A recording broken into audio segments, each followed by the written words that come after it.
Sale Tupper. Sale Tupper. Está perfecto.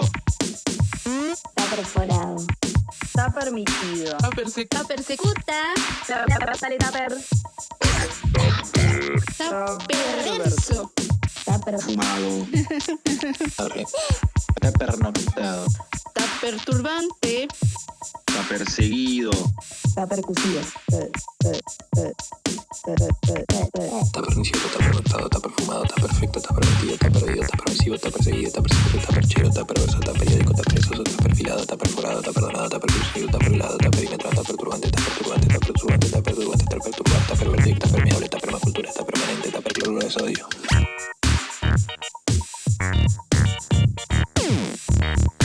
Qué bueno el cloruro de sodio.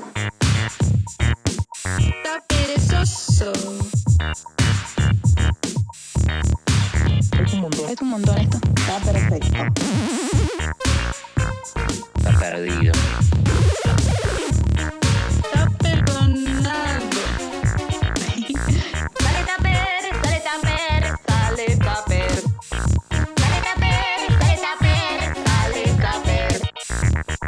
Está perchero. Está perezoso. Está periódico. Hoy. Sale Tupper. Está permeable. Sale Tupper. Está perimetral. Sale Tupper. Sale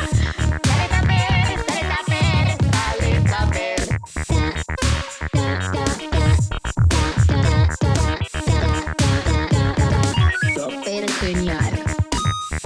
Está permanente. Está percusivo. Sale Tupper. Está perforado. Está perfilado. Sale Tupper.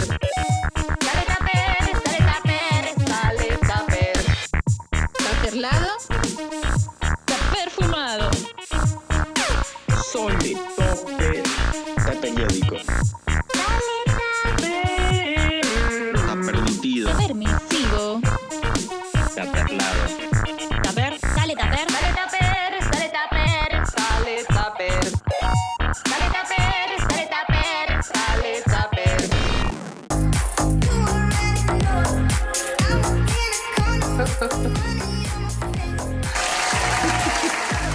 Nunca había escuchado bien. Flor Tentada.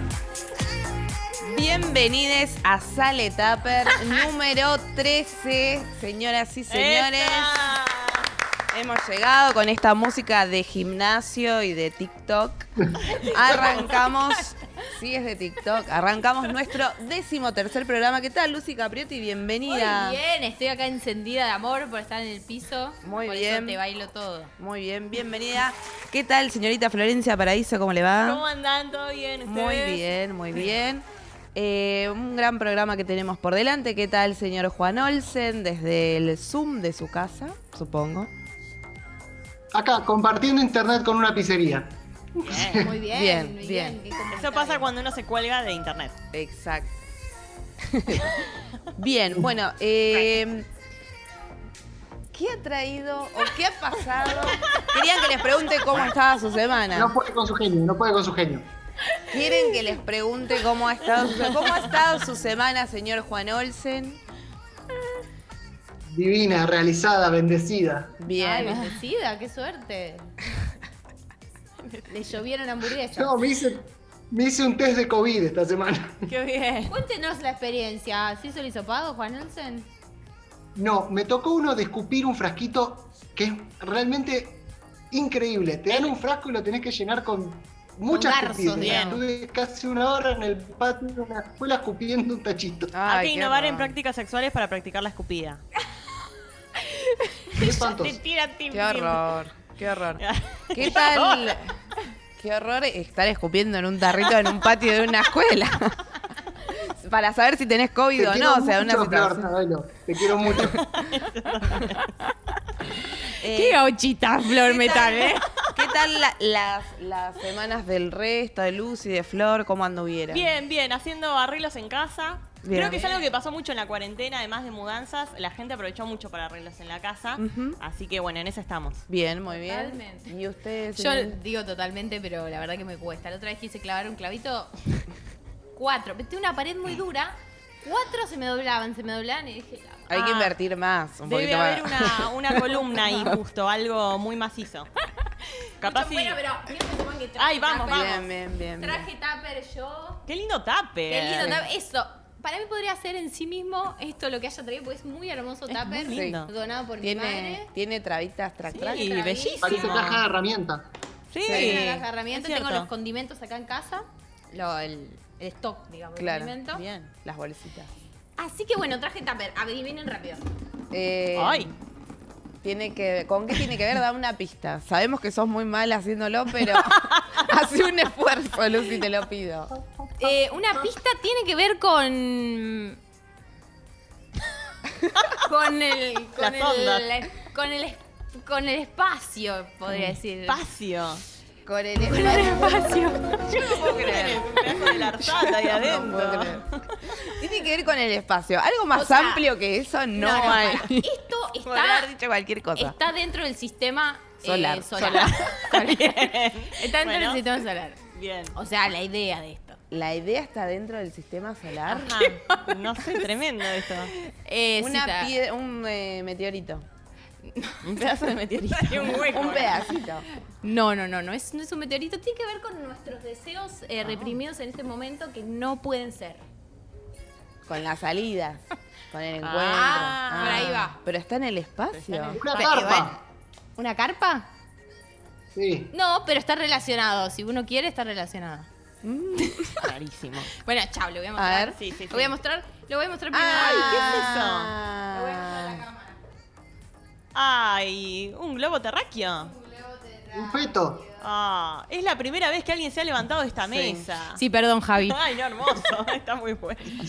No, es un mundillo porque yo lo compré, digamos, para hacer un regalo a uno de mis compañeros, como diciendo, bueno, podemos ver el mundo y ver a dónde viajamos. Y últimamente está como sin actividad, porque vemos el mundo y no podemos ir a ningún lado. Claro, es lo más lejos que podés viajar, digamos. Claro, pueden viajar con la imaginación. Sí. Entonces pensaba mucho esta semana, porque estamos en octubre y, bueno, ya se acerca el Empieza a verano. picar. Y uno empieza a pensar qué va a hacer en el verano con esto de que no se puede viajar. Ujú. ¿Ustedes a dónde quieren ir? Y no pueden. A mí me gustaría visitar a mi familia, que vive en Olavarría. Y no veo desde febrero, así que ahí me gustaría ir. Yo también estoy en esa. Imagino que Juancito también. Sí. Creemos que sí. Quedó Creo. anonadado, sin palabras. Sin Es palabras. duro, Quiero ir a un lugar por estupefacto. eso. Es todo lo que pido. Bien. No se escuchó, pero bien. A mí algo que me gustaría mucho hacer es tipo viajecito de fin de semana. Chascomús, Viste, que tipo, te vas así como a un un Mar lugarcito. del Plata. Mar del Plata. Viste, Una así un cosita. San Antonio de Areco, una movida Sí. así. Una vida en la naturaleza un ratito. Sí, Ay, salir un poquito. sí, Tocar el por favor, agua. la ruta. Sí. Sí. Un pastito ahí en pata. Todo Sí. eso que no se puede. Bueno, Todo lo que no se puede, pero que veremos cuándo se podrá. ¿Quién Dicen sabe? que capaz en octubre habilitan los... Ya estamos en octubre. Sí. Habilitan los micros de larga Sí. distancia. Bueno. Veremos. Veremos qué ocurre en las próximas semanas. Capaz que lo estamos cubriendo desde Saletada, pero quién sabe. Bueno, recuerden entonces seguirnos en Instagram, suscribirse a nuestro canal de YouTube, poner like, dislike, comentar. Es muy importante. Y ahora nos vamos con uno de los videos realizados por Robert y Esteban. En este caso en particular se llama Melancolía Millennial. Tiene que ver con el lofi, algo un poco psicodélico, digamos. Un Ay, recorte de me videitos encanta. de Robert. Así que Excelente. nos vamos con eso y enseguida regresamos.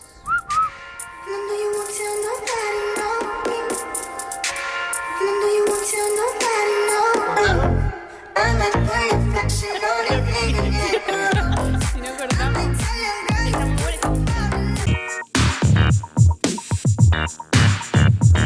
Porque estamos contenidos desde plástico.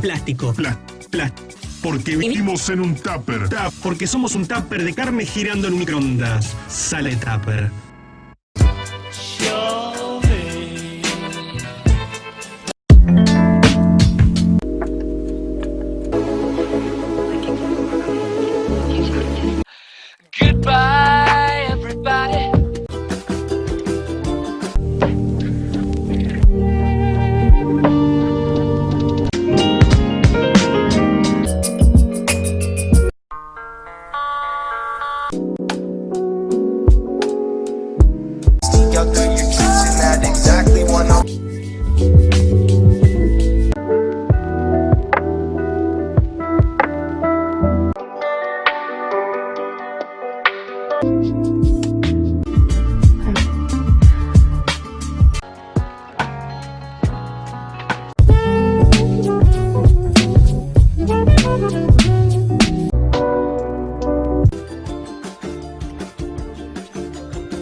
Muy bien, estamos de regreso.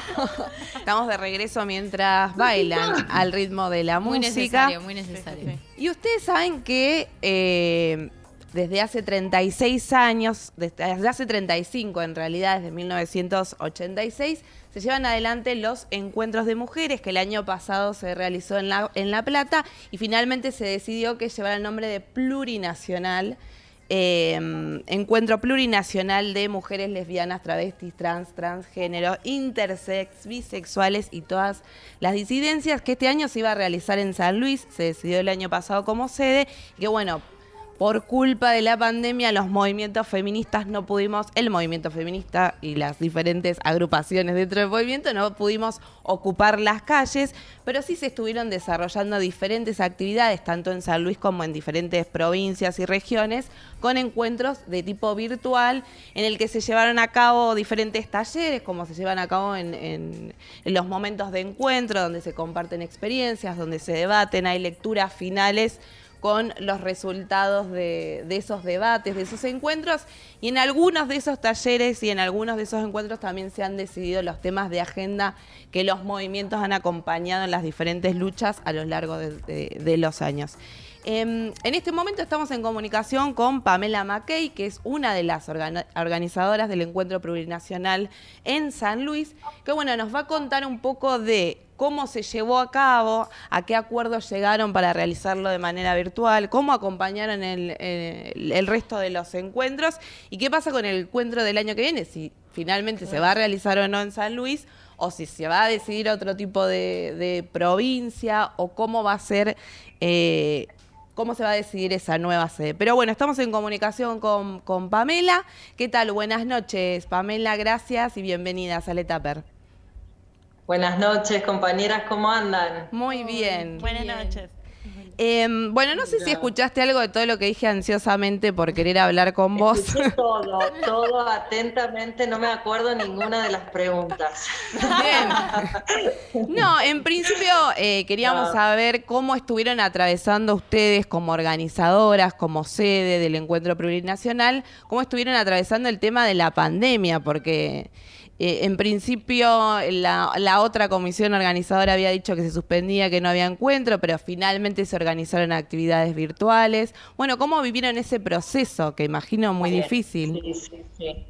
Bueno, para nosotras lo que estuvimos compartiendo es que creemos que va a ser un encuentro histórico, el 35 Encuentro Plurinacional de Mujeres y las Disidencias en San Luis. Primero porque es la primera vez que se va a realizar de manera presencial el año que viene. Es la primera vez que somos sede, digamos, del encuentro.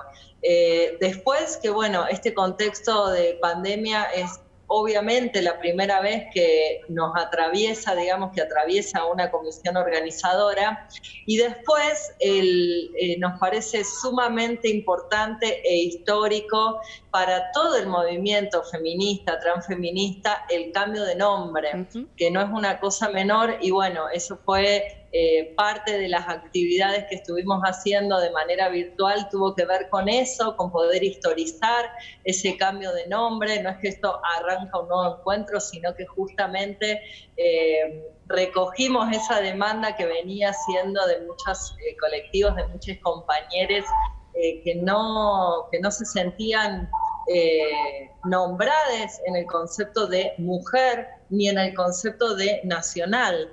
Todas las compañeras mujeres originarias, digamos, que preexisten al Estado-Nación, bueno, no estaban contempladas cuando hablamos de nacional. Lo mismo que las compañeras de las disidencias, por ejemplo, no están nombradas cuando hablamos solamente de mujeres.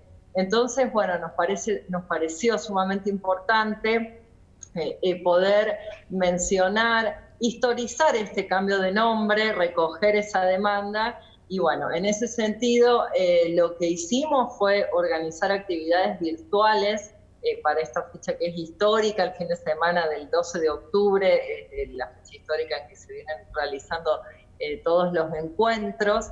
Como este año no podíamos hacerlo de manera presencial, organizamos estas actividades virtuales hasta esperar el año que viene, que cuando las condiciones sanitarias nos lo permitan, lo haremos. Entonces, bueno, no hay ninguna modificación respecto a la sede porque básicamente es que no se pudo realizar el encuentro, sería por cuestión de fuerzas mayores. Eso es muy importante aclararlo. No hay cambio de sede ni nada por el estilo. Simplemente lo que hicimos fue, bueno, nosotras como comisión organizadora, una serie de actividades y también otras compañeras de otros territorios estuvieron organizando talleres, charlas. Bueno, así que fue un fin de semana que se vivió, no, por supuesto, como cuando nos vemos, nos abrazamos, cuando marchamos, cuando estamos en el taller, pero bueno, se palpitó. Bueno, en la medida de las posibilidades, como está haciendo casi todo ahora de manera virtual. Bueno, y ahí compartirles un poco que tuvimos momentos muy emocionantes en lo que fueron las actividades virtuales. Compartimos una charla con los compañeros que fueron parte de las últimas comisiones organizadoras del encuentro de 2017 de Chaco, del encuentro del 2018 de Trelew, de Chubut, y del encuentro 2019 de La Plata, también con las compañeras que son parte de las feministas de La Via Yala y las mujeres del movimiento indígena del Buen Vivir. Bueno, todos compañeros que fueron construyendo, digamos, fue un poco eso de repasar cuál fue el camino para llegar al cambio de nombre, que esto no es una ocurrencia de nuestra comisión organizadora, claramente. Nosotras somos parte de esa historia y de ese movimiento que es mucho mayor, que excede a esta comisión organizadora. Bueno, después estuvimos también compartiendo espacios culturales, se realizaron festivales culturales donde compartimos videos que nos llegaron de distintas partes del país, hermosos videos, unos trabajos súper variados, revalorizando el trabajo de mujeres campesinas, indígenas en sus idiomas, mostrando, no sé, sus artesanías, las cosas que hacen, compañeras que nos compartieron su música. Y Pamela, te hago una pregunta que, bueno, por ahí la pandemia arrancó en marzo y no tuvieron mucho tiempo para tener respuestas por parte de las autoridades, pero en general hay como una cierta resistencia de los gobiernos a garantizar algunas medidas durante los encuentros. Ustedes, antes de la pandemia, que ya estaban seguramente hablando y charlando con las autoridades de San Luis, ¿tuvieron algún tipo de restricción o no respuesta? ¿O cómo esperaba la provincia el encuentro? Lo poco que pudieron vivir, digamos. Claro, no, mira, mantuvimos reuniones, la verdad, con el gobierno provincial a través de lo que es acá la Secretaría de la Mujer y la Diversidad. Y bueno, digamos que fue de alguna manera como la institución que el gobierno provincial asignó para el vínculo, para poder garantizar este encuentro. Entonces, claro, lo más estructural del encuentro, que es lo que siempre tienen que garantizar los gobiernos provinciales, que sabemos que es la cuestión de las escuelas, los espacios públicos, que es ahí donde se llevan a cabo los talleres, donde dormimos, donde hacemos todas las cuestiones culturales. Claro, digamos, no lo necesitamos porque por razones obvias, ¿no? Sí, sí, sí. Se pudo hacer. Pero digo, pensando en el año que viene. Sí, y lo que sí es muy importante es que el gobierno provincial sí se posicionó en relación a este cambio de nombre. Y eso sí es importante, digamos, decirlo, que nos reconoce, digamos, a nosotras como comisión organizadora del 35 Encuentro Plurinacional de Mujeres y Disidencias. Eso sí es importante. Sí, bien. Después, bueno, iremos viendo a ver qué sucede para adelante, pero en principio sí mantuvimos reuniones, hay ahí una articulación. Sí. ¿Y querés dejarnos, para ir cerrando, Pamela, las redes del encuentro ya para seguirlas y, por supuesto, prepararnos, además de las actividades virtuales, prepararnos para el año que viene? ¿Las tenés a mano? Les puedo decir, no me las acuerdo, todo el encuentro lo transmitimos a través de nuestro canal de YouTube, que es el 35 Encuentro Plurinacional San Luis 2020. Bien, perfecto. Y seguramente que si ponemos 35 Plurinacional nos van a salir las cuentas de Les van a Todo. salir todas las redes, sí. Bien, bien. Bueno, muchísimas gracias, Pamela. Un gusto tenerte en Sale Tupper y nos estaremos viendo el año que viene, seguramente en San Luis. Sí, qué Nos esperamos, por supuesto, claro. Seguramente las Muchas volvemos a gracias, molestar. por favor, por el espacio. Gracias, un gusto. Gracias.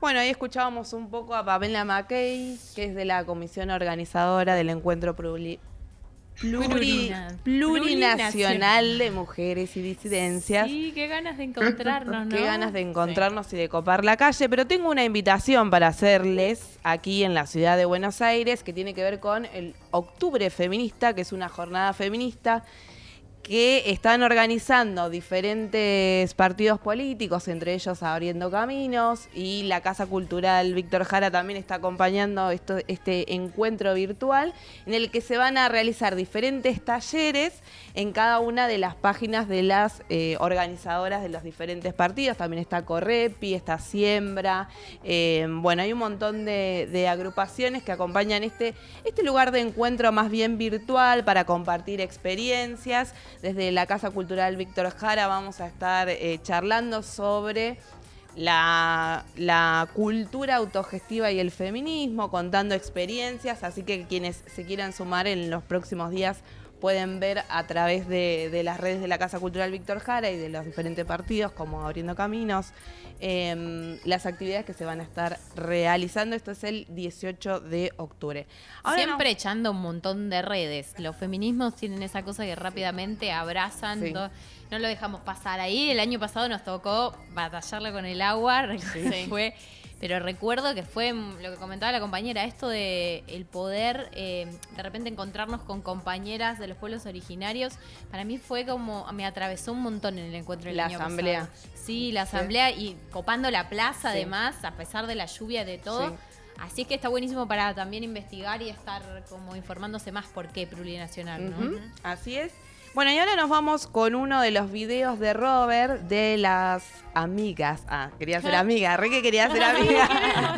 Guerrilla Girls, que bueno, hacen unas producciones con unas máscaras, porque justamente Guerrilla, bien pronunciado, se parece a gorila, y tiene unas máscaras de gorilas. Así que nos vamos viendo unos videos. Qué peso uno en de este los país videos. eso.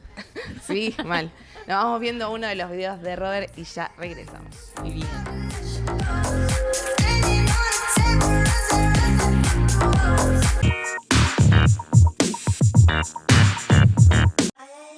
¿Trajiste tupper? Sí, pero se me pudrió. ¿La comida o el tupper? Las dos.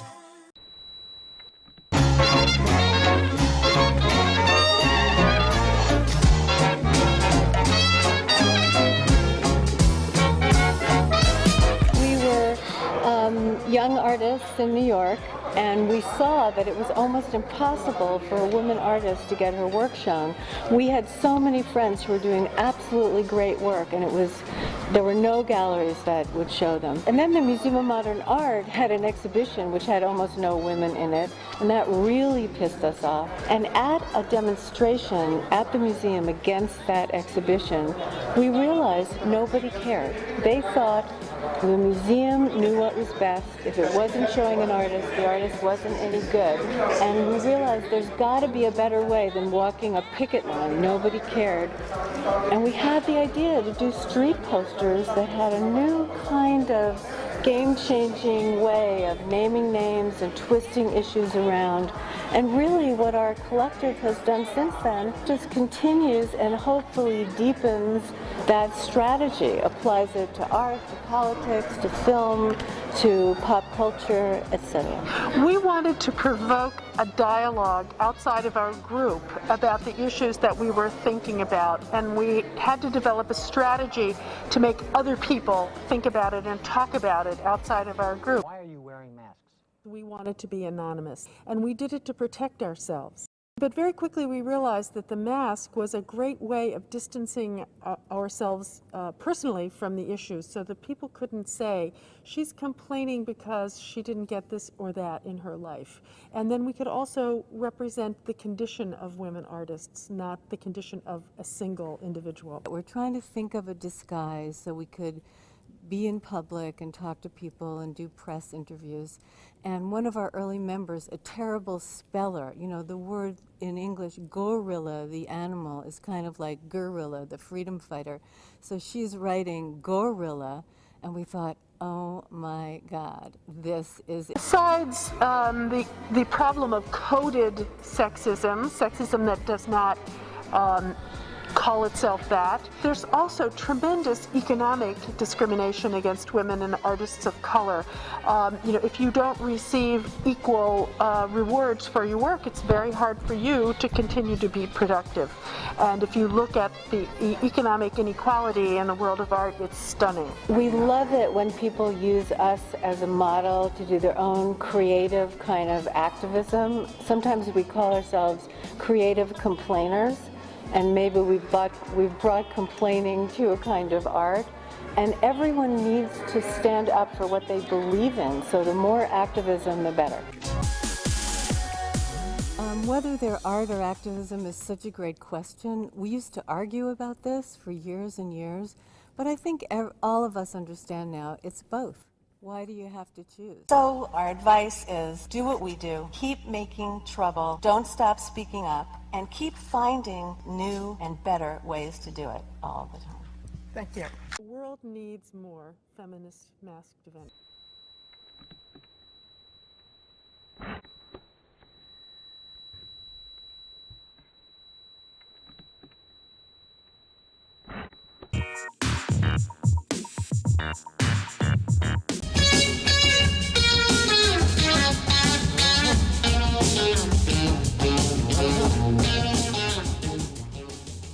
Muy bien, estamos de regreso con la incorporación de Fran. Bienvenido a la mesa de Sale Tupper. Muchas gracias. Y Lucy volverá. Hola, Fran. Lucy Hola, volverá Juan. en el siguiente episodio. No, en el siguiente bloque. En realidad, Lucy y yo somos la misma persona. No, como la misma persona, no, para nada. ¿No dice que nunca coincidimos?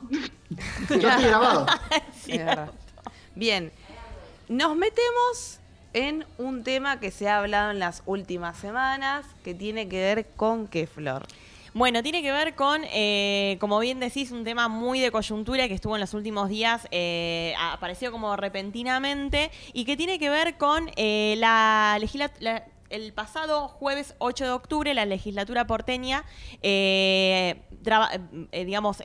estuvieron analizando un proyecto que fue impulsado por el Ejecutivo local para la rezonificación urbanística de los predios de Costa Salguero y de Punta Carrasco. Que son en realidad terrenos originariamente de dominio público, y justamente lo que se busca es su privatización, digamos, ¿no? Concretar la venta de los terrenos, lo cual implicaría, una importante inversión a nivel inmobiliario, y lo que eso implicaría de terrenos que tienen un alto valor. Sí, una noticia que salió en los últimos días, pero que en el gobierno de Cambiemos durante el gobierno de Larreta y de Macri, el negocio inmobiliario en la ciudad... Sí. Bueno, de hecho, en este proyecto también se manejaba la privatización de otros terrenos también de Palermo y demás. Básicamente lo que se votaba era la modificación en el uso de la tierra, y lo que se busca crear ahí es activar un complejo náutico al margen del Río de la Plata. Esta problemática justamente además, contradice a la Constitución Nacional en un artículo 8 cuando dice que los espacios que forman parte del contorno ribereño de la ciudad son públicos y de libre acceso y circulación. Si estos terrenos se privatizan, justamente se está quitando terrenos que son de dominio público y que son para el acceso libre de la ciudadanía. Entonces, tenemos de entrevistada, para que nos interiorice un poquito más sobre este tema, a Eva Cousovitis. Ella es ingeniera civil, especialista en hidráulica, y trabajó en diferentes barrios populares de la ciudad de Buenos Aires, haciendo relevamientos y desarrollos de obras autogestivas, y también integró la mesa de urbanización en la Villa 31 como asesora técnica, entre otros relevamientos e iniciativas junto a les vecines. Así que le damos la bienvenida a Eva. Buenas noches, ¿cómo estás? Buenas noches a todas, a todos, a todes. ¿Cómo están? Bien. Todo bien. Hola. Bueno, muchas gracias, Eva. Contanos un poquito más en profundidad en qué consiste este proyecto, en qué situación está. Les cuento. A ver, la historia de la Costanera Norte es una historia de sucesivas reprivatizaciones, ¿no? Si nos remontamos allá a la década del 90, fue en ese entonces que se privatiza Costa Salguero y Punta Carrasco, 32 hectáreas de nuestra costanera, que como planteabas recién y de acuerdo a lo que establece nuestra Constitución, deberían ser espacios de uso público y restricto. Sin embargo, el goce de este derecho para el conjunto de la ciudadanía porteña es absolutamente utópico. Luego de 20 años de concesiones de nuestra costanera, en el 2008 se vencen estas concesiones. Y allí era Macri, jefe de gobierno de la ciudad de Buenos Aires, ahí con 2 decretos prorroga estas concesiones y luego comienza a prorrogarla año a año hasta que se aprueba la ley del distrito joven. Seguro que recordarán que hubo allá en el 2015, en el 2016, algunas denuncias respecto al precio irrisorio que las empresas concesionarias de nuestra costanera pagaban por el metro cuadrado. En el caso de Punta Carrasco, en el 2015 pagaban 5 pesos el metro cuadrado de las tierras más costosas de la ciudad de Buenos Aires. Y en Costa Salguero, en el 2016, todavía el valor era más irrisorio, era 1,50 pesos el metro cuadrado. Cuando se aprueba el distrito joven, ahí en realidad el distrito joven autoriza a poder concesionar la costanera. O sea que, una vez más, volvemos a privatizar este espacio público y el año pasado, en una ley particular, que es una ley que pone a la venta Costa Salguero, se aprueba la venta de Costa Salguero, pero se aprueba condicionada a aprobar, definir una nueva norma urbanística.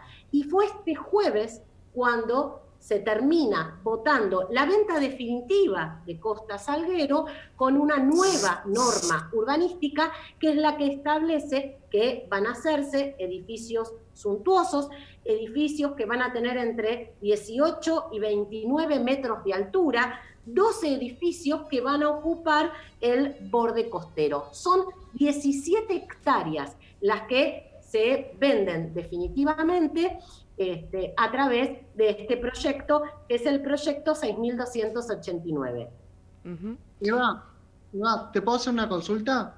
Claro. Había programado igual otro destino, ¿no? De espacio verde, que es algo que falta mucho en la ciudad, ¿no? Claro. A ver, cuando estas concesiones se vencen, ahí aparece la oportunidad de poder recuperar la costanera.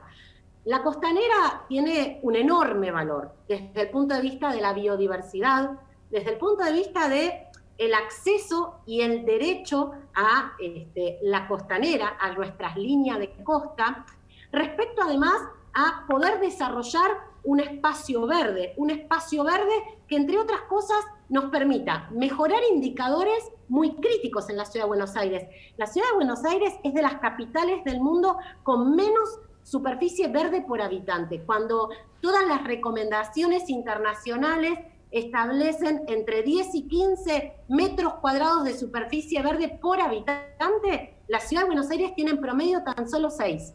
Y cuando vamos a los barrios populares, villas y asentamientos de la Ciudad de Buenos Aires, ese valor cae a 0,1, 100 veces menos de lo que se recomienda. Por lo tanto, era una oportunidad para incorporar superficie verde absorbente y para poder, en el marco de la agenda climática, poder mitigar las 2 amenazas que la ciudad tiene, que son las inundaciones y las olas de calor. La verdad es que este frente de edificios que va a estar destinado al 5% de los porteños y porteñas de mayores ingresos, ¿sí?, va a ser una barrera al río. Y además va a terminar de consolidar la pérdida del río para el conjunto de la ciudadanía. Y siempre hablamos de la ciudad de Buenos Aires como el distrito más rico de nuestro país, una ciudad con presupuesto per cápita europeo, La ciudad tiene un presupuesto per cápita equivalente a la ciudad de Roma, a la ciudad de Madrid. Sin embargo, acá en la ciudad de Buenos Aires, 1 de cada 7 porteñas y porteños no acceden al agua potable, no acceden formalmente al agua potable, no acceden a las cloacas, no acceden a tendidos de gas, no acceden a tendidos seguros eléctricos, no acceden a la conectividad. 1 de cada 3 es pobre en la ciudad de Buenos Aires. Esta ciudad que está históricamente estructurada entre un norte y un sur, ¿no? Un sur en donde la mortalidad infantil es del doble respecto del norte, un sur en donde en promedio las personas viven 10 años menos.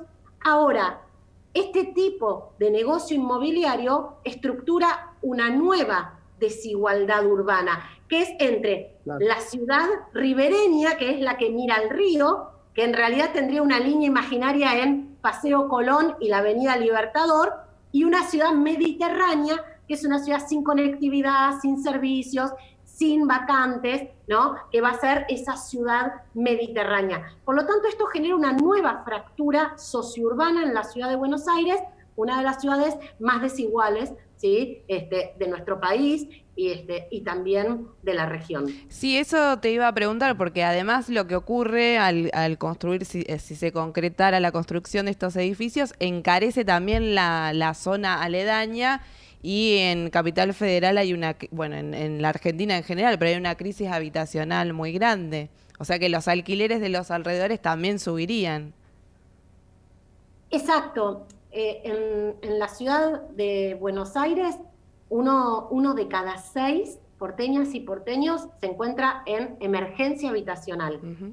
Por otra parte, esta densificación que va a desarrollarse en todo nuestro borde costero va a requerir de obras de infraestructura. Ya el gobierno porteño tiene previsto un colector norte para garantizarle servicios sanitarios a quienes compren estas tierras públicas. Mientras tanto, como les contaba recién, 1 de cada 7 porteñas y porteños que habitan los barrios populares de la ciudad continúan sin acceder a estos servicios básicos. Eva, bueno, es muy interesante esto que planteas de la diferencia entre la ciudad costera y la mediterránea. La verdad que creo que no lo había escuchado y me parece un concepto interesantísimo para pensar la ciudad que se está formando. Porque de hecho, realmente Paseo Colón, las autopistas ahí por el Aeroparque son fronteras y es muy difícil acceder. Yo me acuerdo, yo jugaba... Perdón, no importa. Pero bueno, a lo que quería ir es que hay un argumento que se bate desde el PRO, del oficialismo de la ciudad, diciendo que en realidad este proyecto es una forma de recuperar ese espacio verde porque estos proyectos inmobiliarios van a traer la puesta en valor de un espacio verde, que un 65%, 2/3 de ese terreno van a ser plazas y parques. Y yo tengo entendido que, bueno, desde otro sector se dice que no es tan así esta cuestión, no es tan valioso ese 65% que sería parque o espacio verde. Mira, la verdad es que eso no está tan claro. Lo cierto es que el año pasado, y siempre estos proyectos se votan en diciembre, ¿no? Rápidamente, a ver si pasan desapercibidos. Pero el año pasado se aprueba la venta de Costa Salguero, estas 17 hectáreas que directamente se venden.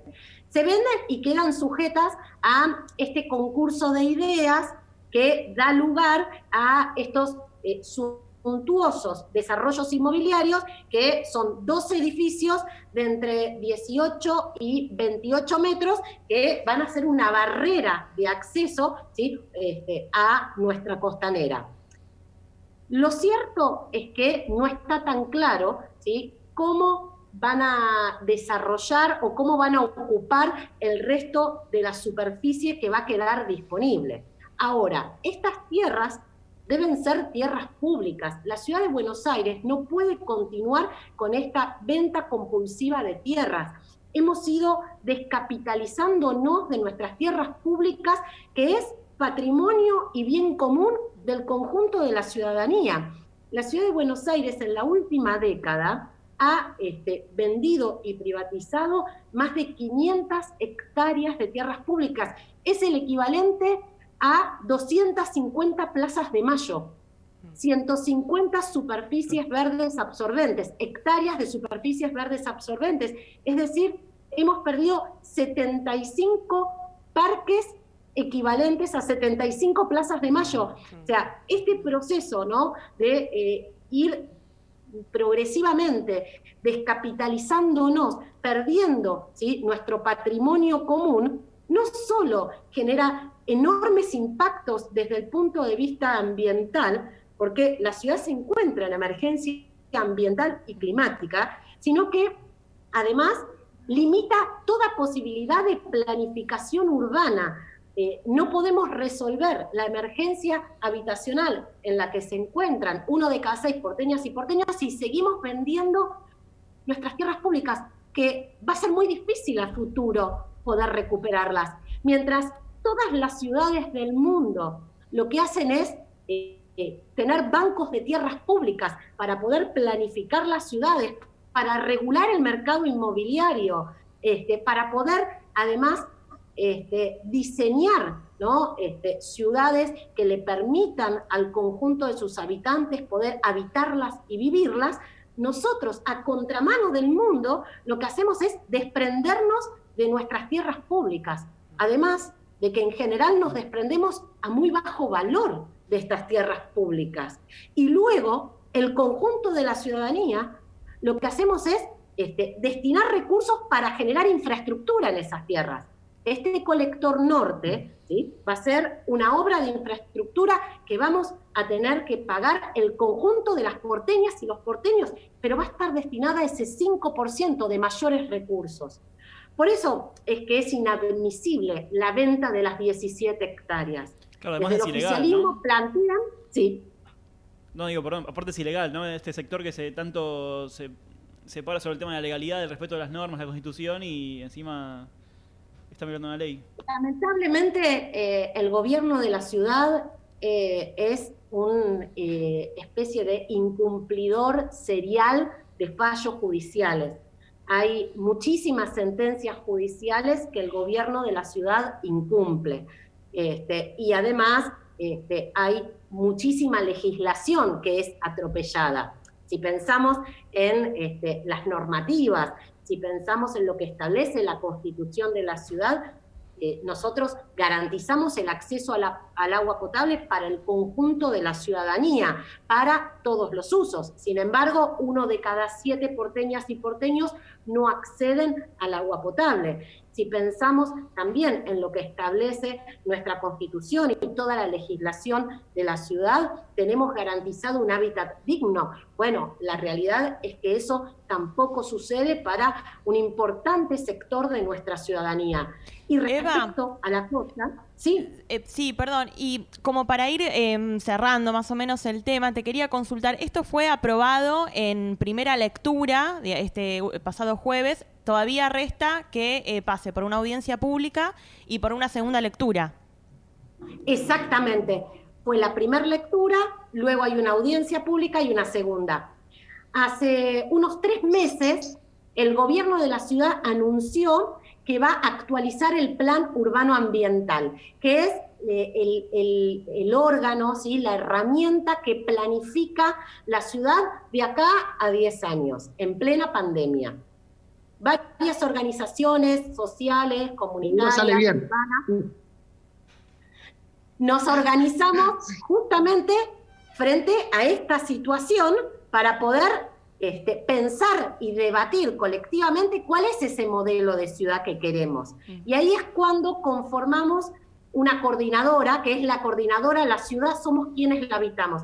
Somos más de 120 organizaciones que integramos esta coordinadora justamente para poder discutir, debatir y pensar un modelo urbano completamente distinto al que nos propone hace 13 años la gestión de Macri y Larreta. La coordinadora impulsó una campaña de no a la venta de la costanera. Tenemos un Change.org que ya juntó más de 16.000 firmas y este lunes tenemos un encuentro especial para poder definir los próximos pasos de cara a la audiencia pública y de cara a la votación de segunda lectura. Todavía la costanera no está vendida, está aprobada, ¿sí? La primera lectura, nos queda la instancia de la audiencia pública. ¿Y hay fecha, Eva? Final. Perdón, ¿hay fecha para eso, para esa instancia? ¿Para la audiencia pública?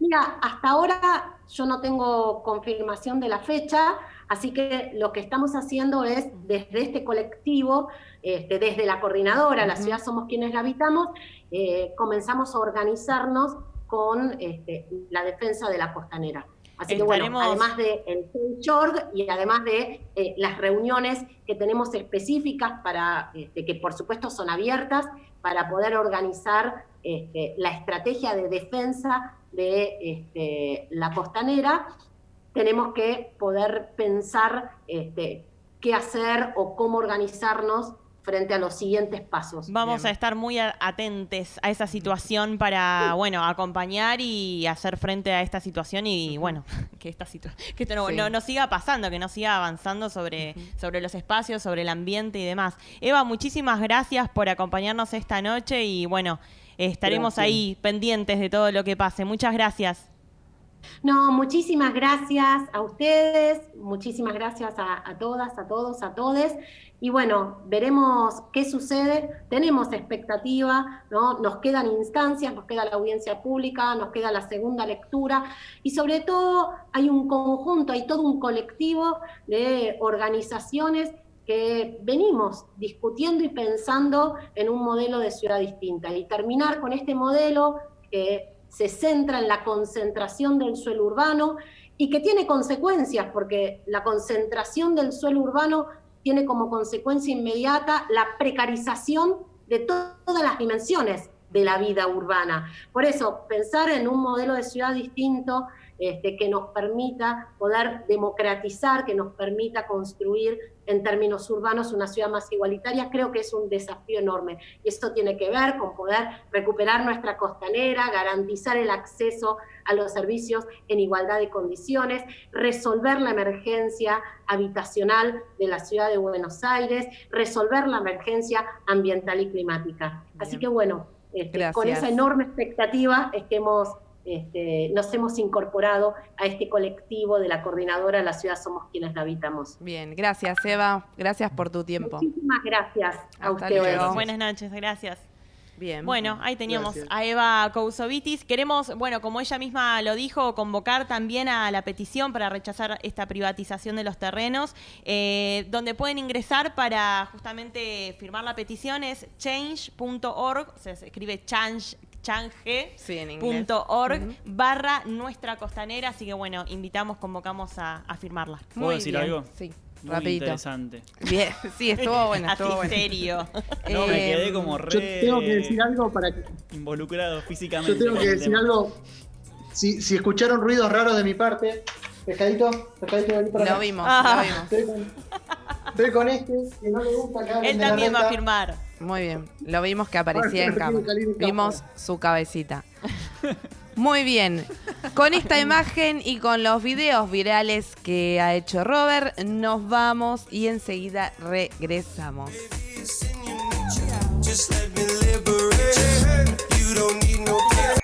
¿Cómo salgo del tupper? ¿Cómo entré al tupper?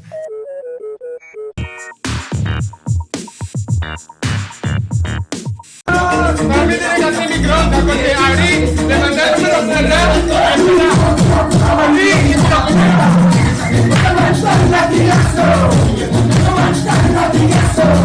Pará, no te podés perder esto. Mirá dónde duerme la pichicha, mirá. En el sartén. ¡Ey! ¿Qué haces metida ahí? Pechito con pechito porque se vienen los chavales.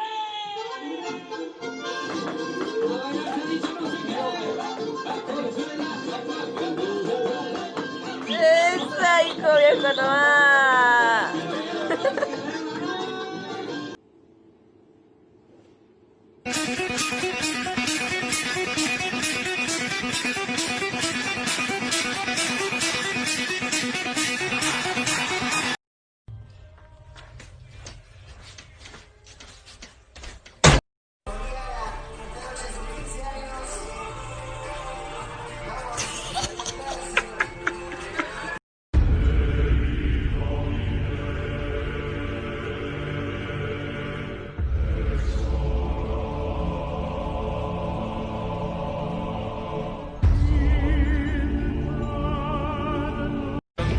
último momento y tiene que ver con la vida de tus hijos. Con las clases, el Consejo Federal de Educación confirmó que ningún alumno repetirá de año. Lo definieron todos los ministros de educación del país. Se formará una unidad pedagógica que abarcará el actual ciclo lectivo y el del año que viene. En el Ministerio de Educación Nacional aclaran que no se...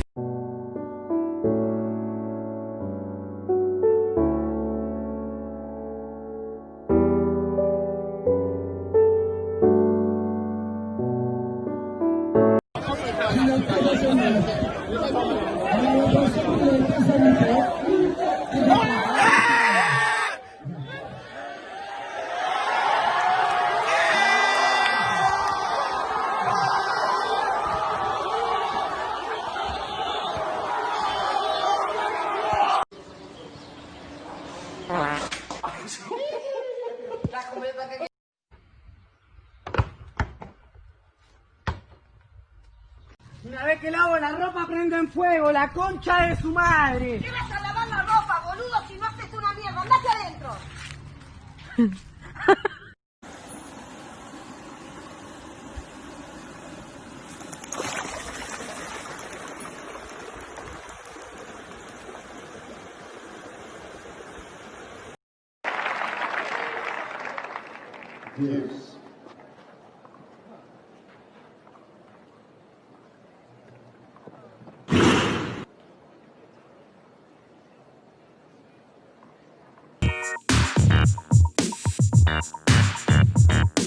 Muy bien, estamos de regreso. Recuerden suscribirse a nuestro canal de YouTube, ponerle like, dislike, comentar lo que quieran. Pueden hacerlo ahí. Muy importante que lo hagan y que nos sigan.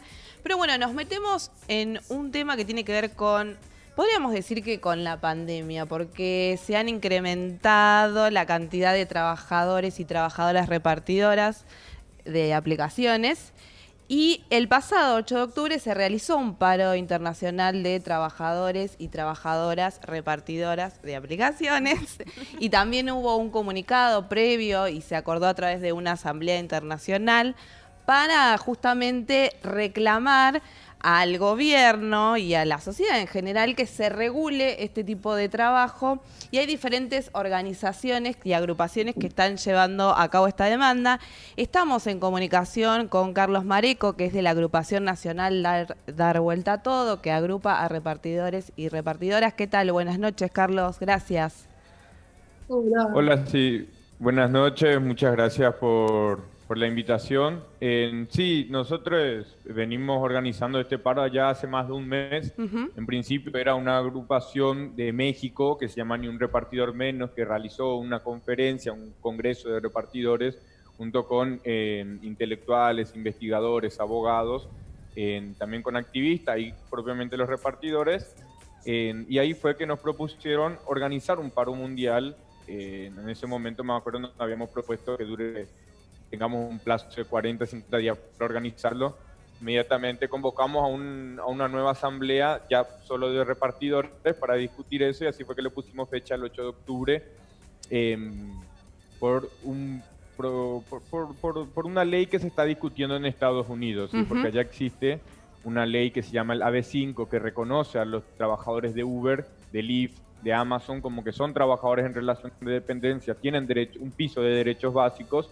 Y bueno, justamente Uber y Lyft, que son unas aplicaciones de plataforma, invirtieron $181 millones para que se vote una nueva ley que se llama la Propuesta 22. Entonces, bueno, un poco a partir de ahí es que pusimos la fecha, ¿verdad? Porque vía referéndum, a partir del 6 de octubre empezó esa votación. ¿Y tuvieron alguna sanción por parte de la empresa o de las empresas por realizar el paro?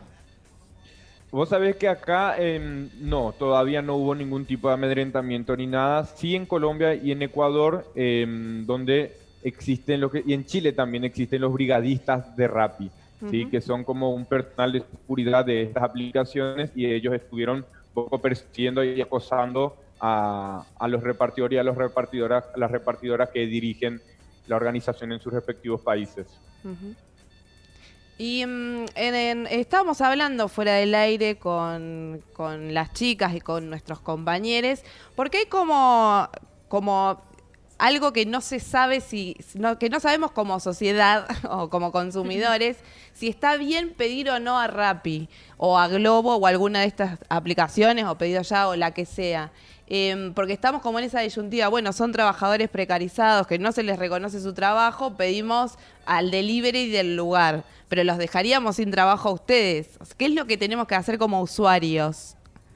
No, mira, explotación laboral hay un montón de empresas. Siempre cuando hay una lucha, por ejemplo, vamos a ver, qué sé yo, los trabajadores de Coca-Cola hacen una huelga y decimos, bueno, no tome Coca-Cola estos días, o no tome Pepsi, o no lea Clarín, cuando me acuerdo que fue también acá el conflicto con Clarín. O sea, yo creo que son aplicaciones que cumplen un rol, o sea, están para quedarse. En la cuarentena se vio la importancia de los trabajadores de reparto, porque vos pensás que no había nadie que podía salir en la calle, los comercios no funcionaban para los bares y los restaurantes, no funcionaban para consumir en el lugar, entonces la única forma que podían ellos seguir funcionando era a través del delivery. Y ahí fue que también pegó un salto el trabajo en estas aplicaciones. Y sí, hay explotación laboral, no se nos reconoce como trabajadores, no tenemos un sueldo base, no contamos con seguro médico, o sea, hay un montón de irregularidades que nosotros denunciamos, pero las aplicaciones están, o sea, y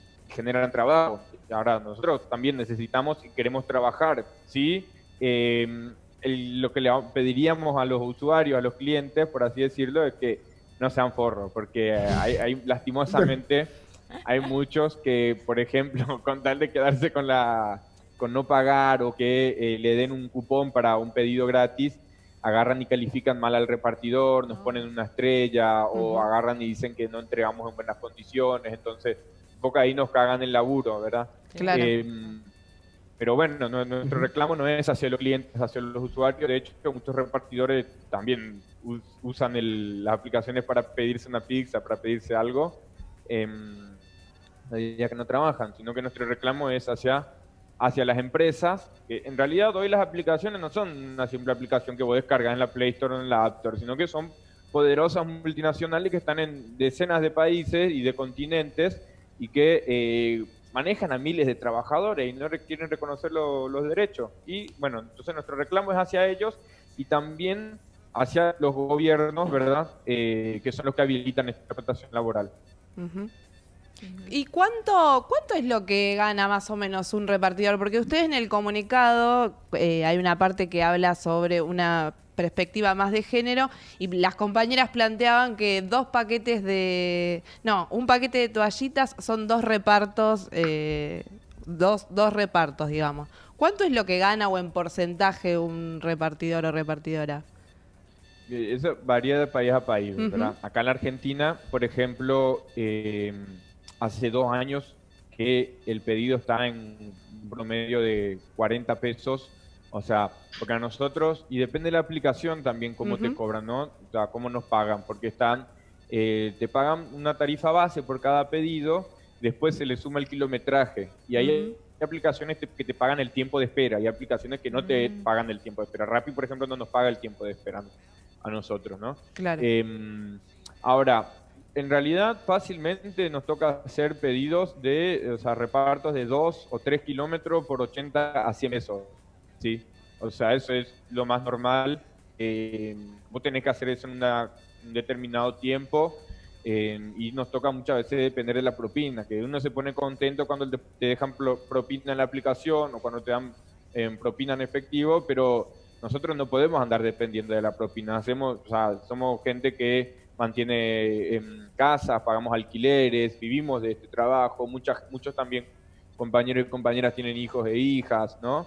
Estudian, entonces, y es un trabajo que tiene vamos a decirle, sus peligros, un trabajo que tiene su trabajo, sus dificultades, y tiene que ser valorado como tal. Entonces, lo que nosotros pedimos es un pago justo y no estar dependiendo de las propinas, ¿verdad?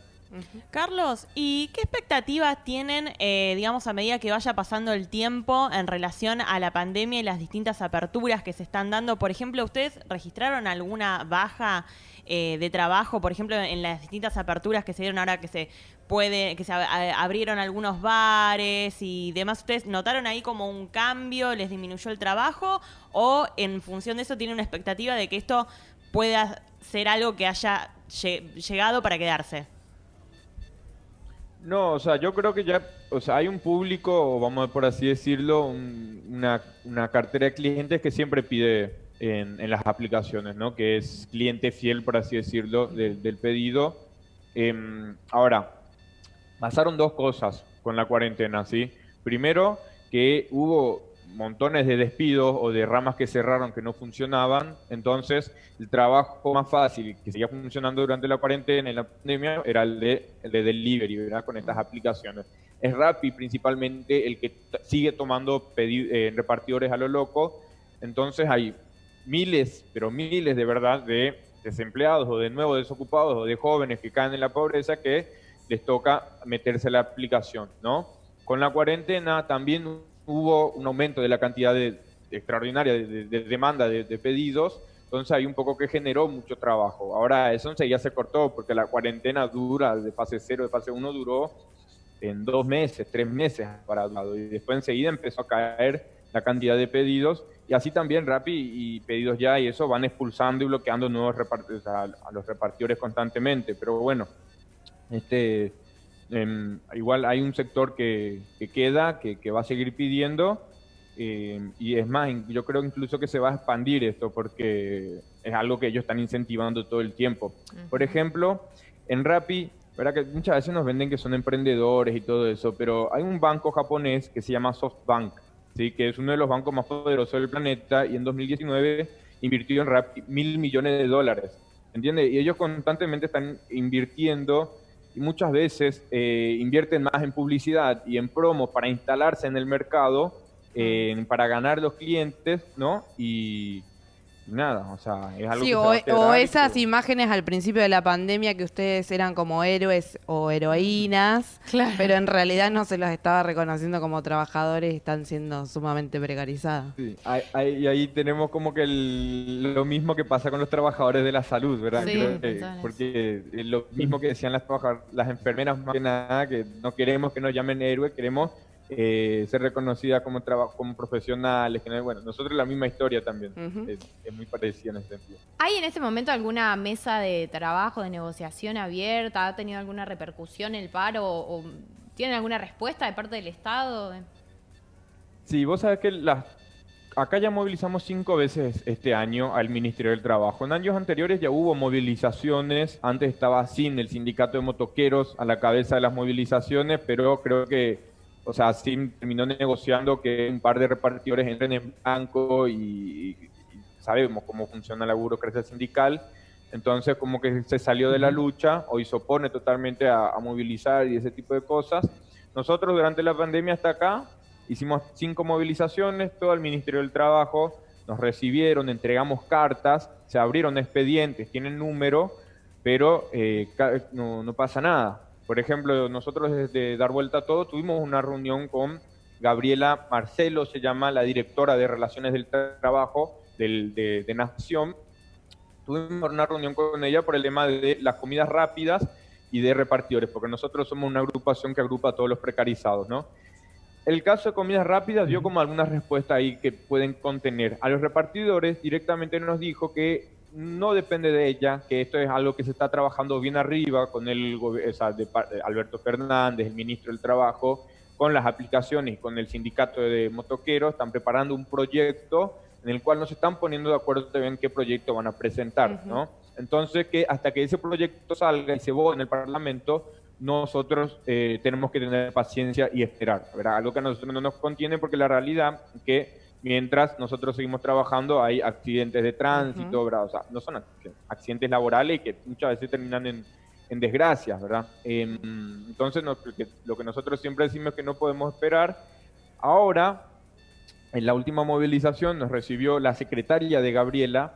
Ella, en un momento fue provocador lo que nos dijo.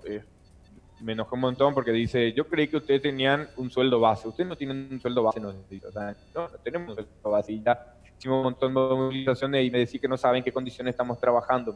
Entonces, nada, nosotros lo que ahora preparamos es una nueva movilización para el 21 de octubre. Bien. Pretendemos ir ya a las oficinas de las aplicaciones. Vamos probablemente a movilizar a las oficinas de Rappi de pedidos ya de las dos o capaz a Rappi solo, ¿no? Pero Bien. ahí estamos discutiendo con los compañeros cómo seguir actuando. Bien, agendado entonces para el 21 de octubre las movilizaciones a las empresas. Te agradecemos muchísimo la comunicación, Carlos. Y bueno, nos mantenemos en contacto para saber cómo van avanzando con este reclamo. Gracias. Genial, muchísimas gracias, que estén bien. Muchas gracias. Bien, ahí pasaba Carlos Mareco de la Agrupación Nacional Dar Vuelta a Todo, que agrupa, él decía, a repartidores y a trabajadores de aplicaciones. Muy a tener en cuenta esto que decían de qué rol podemos cumplir nosotros solidarizándonos también, que a veces tomamos un rol, digamos, por hacernos nosotros los héroes. Claro. Y en realidad lo que ellas necesitan es solidaridad y esto, no sean forres. Claro. Lo dejamos sin trabajo. Claro. Y bueno, pero hay como ahí, nada, está como esa contradicción. Y esa falta de empatía también, ¿no? Porque la verdad que calificar negativamente a un trabajador que se está arriesgando, digamos, y está hiper precarizado, como decías vos recién, y para conseguir algo vos, un cupón gratis, calificar negativo es como empatizar un poco, ¿no? Sí, terrible. Bien, bueno, nos vamos. Bien. Ibas a decir algo, Juan, perdón. No, que es, además que fue muy linda nota, muy bien habló Carlos, es muy estructural para entender la etapa del mundo del trabajo hoy. Sí. Estructural. Sí. El fenómeno de las aplicaciones y de los deliveries. No, y esto que decía, perdón, me llamó la atención esto que decía los trabajadores de elite dentro de las aplicaciones con esto de Uber, y no recuerdo cuál otra mencionaba, ¿no? Como que hay una distinción también. Claro. Bien. Nos vamos con uno de los videos. Creo que si le pego, es el de. Si le pego, esto es un 10, es el de Aripa, ¿o no? El que va bien, perfecto. El artístico. Ahora que lo quiero decir bien, no me quiero olvidar de nada. Es un tema de nuestro. Aparte se lo merece. ¿Cómo? Se merece una buena presentación. Se lo merece. Es un tema de Aripa, de nuestro compañero, quien es el creador también de la cortina musical de Sale Tupper, la apertura, digamos. El tema se llama Jengibre. Está 100% falto en casa. ¿Fato? Ah, de hecho, claro, acá de producción me dice. 100% Fato in casa, y son imágenes de danza aguajara por Brian Corín. Y las danzantes son Marian Sanserra y Brian Corín. Así que nos vamos con este video de Aripa 2020, una bella creación de nuestro compañero de Sale Tupper, y ya regresamos. Chapo, Ari.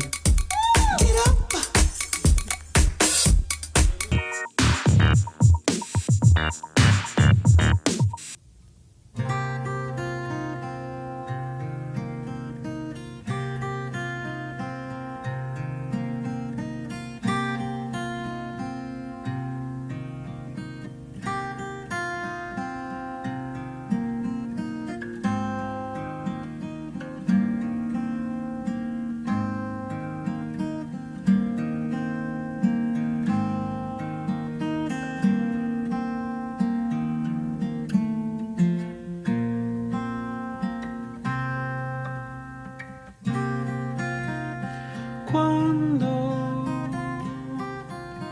las piedras se duermen,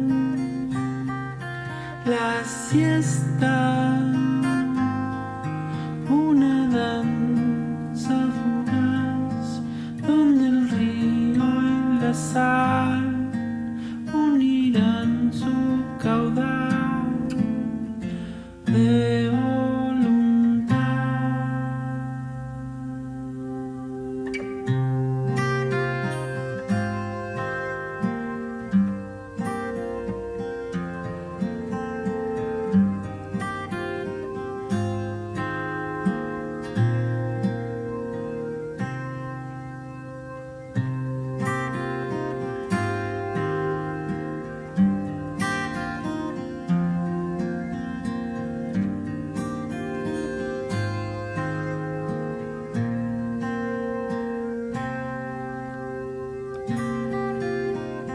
la luna negra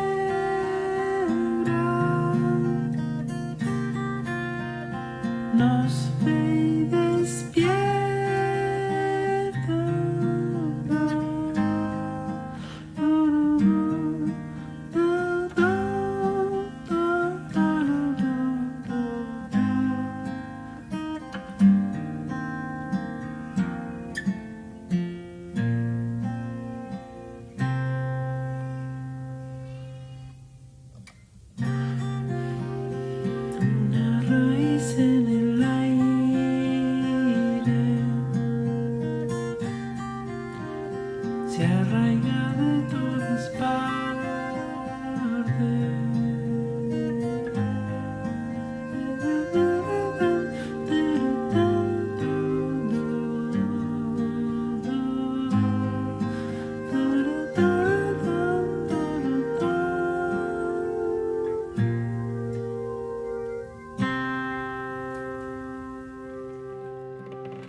Bien, estamos de regreso en Sale Tupper y nos metemos con un tema, venimos tratando las cuestiones internacionales, pero nos metemos en un tema que es en los próximos días, que tiene que ver con las elecciones del Estado Plurinacional de Bolivia el próximo 18 de octubre. Hay dos candidatos que son los que mejor se posicionan según las encuestas. Por un lado está Luis Arce por el Movimiento al Socialismo, que es del MAS, partido que acompaña a Evo Morales. Y por el otro lado está Carlos Mesa de Comunidad Ciudadana, que fue expresidente del Estado Plurinacional de Bolivia. Actualmente se encuentra Yanine Áñez, que es la actual presidenta de facto, que se bajó de la candidatura en el Estado Plurinacional de Bolivia. Y en los últimos días ha habido algunas conferencias de prensa en la que el expresidente Evo Morales ha dicho en declaraciones que, entre otras cosas, este golpe de Estado que está ocurriendo en Bolivia no fue solo al indio, sino a un modelo económico. Pero para meternos de lleno en lo que está ocurriendo en Bolivia y en el proceso electoral que está llevando a cabo y que se va a desarrollar, como decía, el 18 de octubre, estamos con Adolfo Mendoza, quien fue senador entre 2010 y 2015 en la Asamblea Legislativa Plurinacional de Bolivia durante el segundo gobierno de Evo Morales. ¿Qué tal? Buenas noches y gracias, Adolfo. Pues mil gracias a ustedes por la invitación. Un gusto estar en esta comunicación. Y bueno, ante todo, primero una aclaración que es fundamental. El señor Carlos Mesa no fue presidente del Estado Plurinacional de Bolivia. El Estado Plurinacional se conforma a partir de la aprobación de la nueva Constitución Política del año 2009. Bien. Él fue vicepresidente de unas expresiones neoliberales mucho más grandes, muy grande en Bolivia, Gonzalo Sánchez de Lozada, y después presidente de Bolivia hasta el año 2000, principios del año 2005, cuando renunció, señalando que no podía enfrentar la crisis económica que en ese momento vivía Bolivia. Después vino Evo y empezó una ola de crecimiento económico por encima del promedio latinoamericano. Causó una gran expectativa y sorpresa en el mundo entero por el éxito del modelo económico, social, comunitario en Bolivia. Bueno, pero ante todo, mil gracias por la invitación. Estoy viendo que tienen un escenario muy parecido a una tertulia y esperemos que este también sea algo así. Gracias por la aclaración y en principio queríamos preguntarle en relación a los medios de comunicación, porque es un tema que nos interesa, y el blindaje mediático que ha habido durante el gobierno de facto. ¿Cómo se están cubriendo las elecciones en Bolivia? Las elecciones en Bolivia no se están cubriendo. Hay un sesgo mediático muy duro, hay un cierre que nosotros le llamamos acá el cerco mediático, porque no recibe la ciudadanía ningún tipo de información a partir de los canales y las radios del sistema estatal y a partir de los medios de comunicación privado que en su mayoría han hecho un pacto, una alianza con el gobierno de facto de Yanine Áñez. Paralelamente, en términos de comunicación, han cerrado un montón de radios comunitarias que eran las que permitían a la población mayoritaria en Bolivia, al pueblo boliviano, mantenerse con información desde tempranas horas en la mañana. Todas estas radios comunitarias han sido intervenidas, por tanto, la lesión a la libertad de expresión en este momento es muy dura, tan dura como las acciones de represión que se están viviendo en el país. Es como si de pronto, para ponerlo con una figura que es conocida por ustedes, la transición de los viejos gobiernos militares hacia la democracia y la política de represión, incluso en momentos preelectorales, y cómo esto implicaba censura en los medios de comunicación, autocensura y un control autoritario de absolutamente cualquier elemento que pueda ir en contra de los objetivos de un gobierno de facto. Es por eso que este tipo de comunicaciones con ustedes es de vital importancia para nuestra población y también para la población boliviana en la Argentina y, por supuesto, para las hermanas y hermanos de la Argentina que ven con mucha expectativa la posibilidad de recuperación de la democracia el próximo domingo, no mañana, sino de aquí a 8 días, en Bolivia. Y en relación a eso que usted menciona, ¿cuán importantes son los votos de los residentes bolivianos en Argentina para esta elección? Para el MAS, digamos. Aproximadamente implica el voto en el exterior, implica un 4% del total del padrón electoral. Es decir, que cuando las diferencias son bastante cortas, es una participación significativa en elecciones. Estamos dudando que los actuales cuerpos diplomáticos de la dictadura logren establecer todos los mecanismos formales y de bioseguridad, en el caso de la Argentina, en varios lugares, en Córdoba, en el Gran Buenos Aires, en fin, donde se tengan consulados en La Plata, porque hay una suerte de decisión institucional de la dictadura en Bolivia para tratar de impedir el voto de la ciudadanía en el exterior y sobre todo en la Argentina, que mayoritariamente más del 70-75% siempre se ha ligado con opciones nacional populares, con opciones, no le llamemos solamente de izquierda, sino muy ligadas a las expresiones del pueblo boliviano y en el último tiempo, por supuesto, con el gran liderazgo de nuestro expresidente Evo Morales. Adolfo, te hago una pregunta, si se me escucha bien. Sí, vos decís que por ahí, ¿qué tal? Buenas noches. Vos decís, compartís con muchas lecturas que esto podría explicar las recientes hostilidades de Áñez hacia el gobierno argentino, tanto en la ONU como, si se quiere, el acto de hace unos días reivindicando a los fusiladores del Che.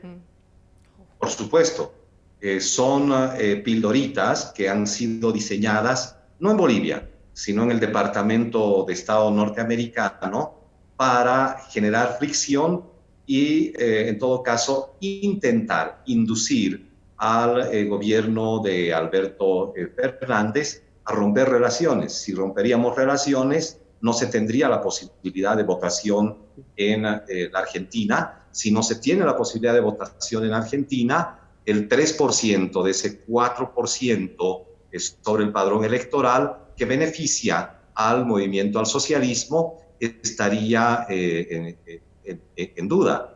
Entonces, la intención de fondo es esa, con este tipo de agresiones, como lo que ha ocurrido con el Che y el cómic que lamentablemente la presidenta autonombrada hizo en Naciones Unidas. Se autoescrachó la señora.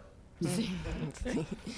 Y en relación a las proyecciones que hay y que se dice, según algunos medios, que va a haber una segunda vuelta, ¿cómo se preparan ustedes si la derecha se agrupa, digamos, para enfrentar al MAS? Primero que ellos intentan imponer la figura de la segunda vuelta. Ya lo hicieron en la elección pasada. Y antes de tratar de imponer como agenda que va a haber una segunda vuelta, ellos el año pasado metieron la consigna de que iba a haber fraude. Finalmente se ha demostrado que no hubo fraude el año pasado, que las deficiencias del informe de Almagro y la Organización de Estados Americanos son estructurales, que no responden a no aguantan una mínima evaluación en su análisis estadístico, y entonces el relato del fraude se cayó.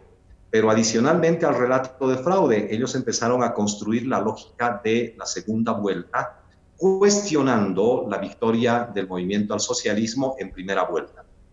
Lo mismo intentan hacer en el actual escenario.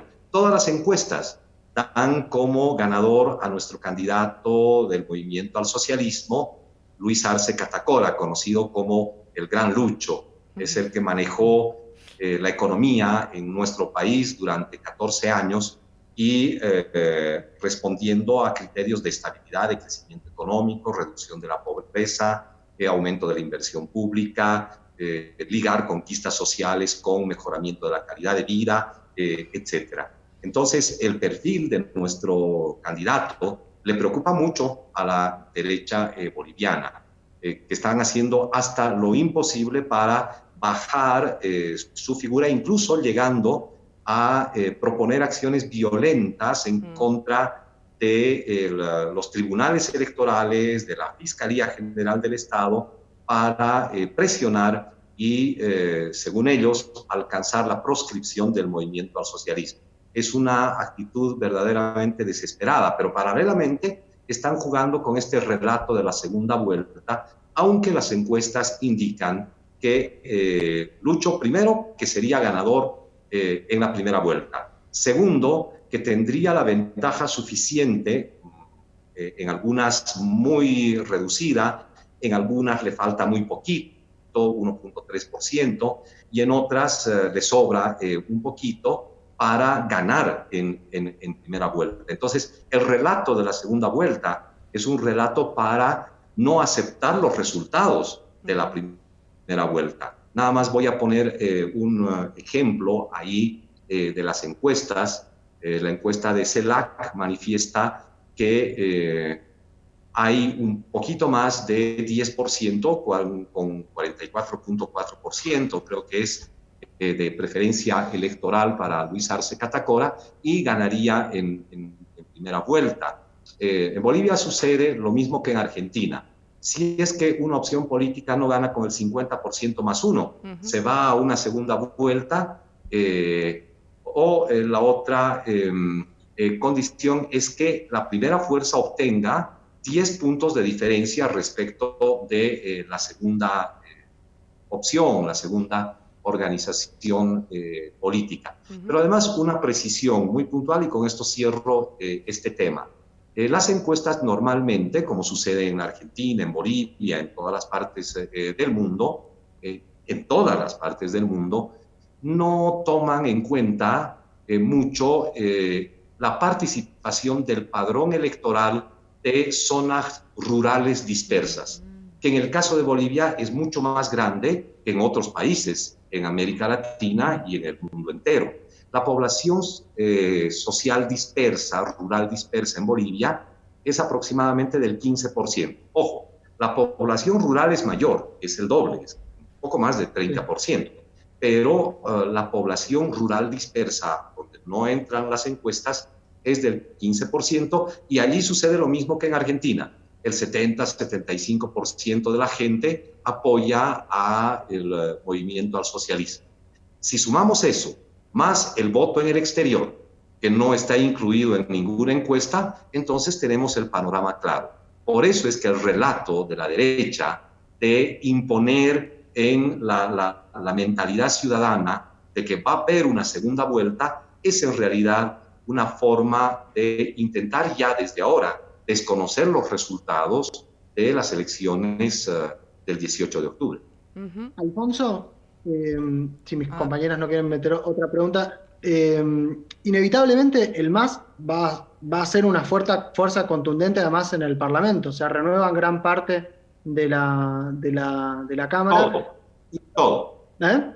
Todo. Se renueva toda la Asamblea. Claro, y uno piensa que ahí tenés un puente de negociación que salga como salga, no podés desconocer eso, podrás robar un punto, pero no vas a poder desconocer eso. Y sin embargo sigue sobrevolando la idea de que nadie hace un golpe para entregar el gobierno 10 meses después.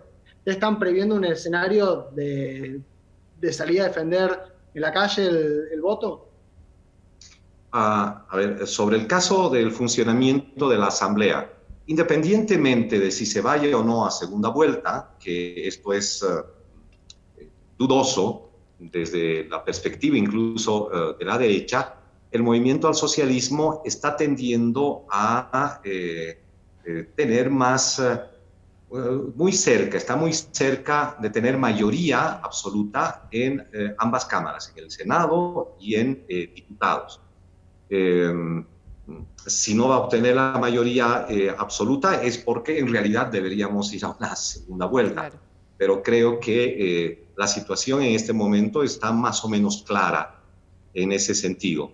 Luego, sobre lo que tú dices, estos señores no llegaron para quedarse un año, pero tienen dos, en realidad, tendencias políticas en juego allí. Por eso el 18 de octubre, siempre digo, es un momento no solo de elección de nuevas autoridades en Bolivia, sino de estilos y sentidos de democracia hacia adelante. Después podemos hablar de este tema. Yo quisiera recordar que en agosto de este año, hace poco más de un mes y medio, la población boliviana, el pueblo boliviano, se movilizó ante el intento de postergar indefinidamente las elecciones en Bolivia. Y se llegó a un acuerdo, a partir de un acuerdo institucional entre el Tribunal Supremo Electoral y la Asamblea Legislativa Plurinacional, de celebrar las elecciones como última postergación el 18 de octubre. Este último escenario, la última postergación, para que sea definitiva y que no se pueda postergar más, no hubiera sido posible sin la movilización de agosto del pueblo boliviano. Fue el pueblo boliviano que en el fondo garantizó blindar que las elecciones se realicen el 18 de octubre. No recuerdo en los últimos 15 años, tal vez un poco más, incluso yendo ya más atrás, durante el funcionamiento de los gobiernos neoliberales del 2000 al 2005, en su última etapa, no recuerdo movilizaciones tan grandes como la que sucedió en agosto de este año. Claro. Solamente parecida, tal vez, a la vieja movilización de recuperación de la democracia en 1978, a partir de una huelga de trabajadoras mineras en Bolivia, a la cabeza de Domitila Chungara, de Javier Alpó, el cura Luis Espinal, etc. Y tal vez un otro acontecimiento, la derrota que los militares sufrieron en Bolivia en noviembre de 1979 por la movilización especialmente campesina e indígena. La organización mayor indígena y campesina en Bolivia, conocida como la CSUBCD, la Confederación Sindical Única de Trabajadores Campesinos de Bolivia, se movilizó en ese momento, en 1979, y derrotó sin armas a los militares. La movilización de agosto de este año derrotó sin armas, cercó sin armas a toda la derecha. Es lo nacional popular en movimiento. Es como si de pronto estaríamos considerando que no es necesario llegar a otro escenario para defender la democracia. Entonces, dudo mucho que, a pesar de las intenciones de generar violencia y de provocar al pueblo boliviano, logren su objetivo siempre presente de no reconocer la victoria del movimiento al socialismo y de no entregar el gobierno. Ahora bien, me extiendo un poquito porque esto es fundamental. Este gobierno está sentando las bases de lo que se conoce en la historia como un régimen híbrido. Estos regímenes híbridos que surgieron de la transición de la dictadura, viejas dictaduras, hacia la democracia.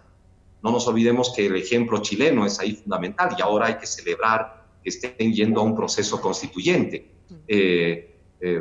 Con base en este tipo de régimen, Pinochet fue senador vitalicio en Chile.